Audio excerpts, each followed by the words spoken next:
কোন দেশেতে তরুলতা সকল দেশের চাইতে শ্যামল, কোন দেশেতে চলতে গেলে দলতে হয় রে দুর্বা কমল। কোথায় ফলে সোনার ফসল, সোনার কমল ফোটে রে, সে আমাদের বাংলাদেশ, আমাদেরই বাংলা রে।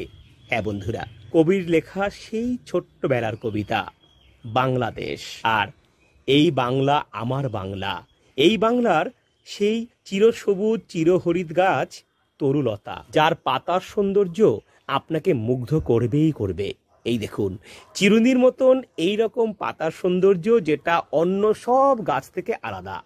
আর তরুলতা গাছের মধ্যে ফোটে সুন্দর লাল লাল ফুল, যেটা আপনার ছাদ বাগান তথা ব্যালকনি বাগানকে সৌন্দর্যে ভরিয়ে তুলবে। কিভাবে করবেন এই তরুলতা গাছের পরিচর্যা, কিভাবে আনবেন, কিভাবে লাগাবেন, সবটাই আসছে নতুন ভিডিওতে। তাই সঙ্গে থাকুন, দেখতে থাকুন স্বাদের ছাদ বাগান।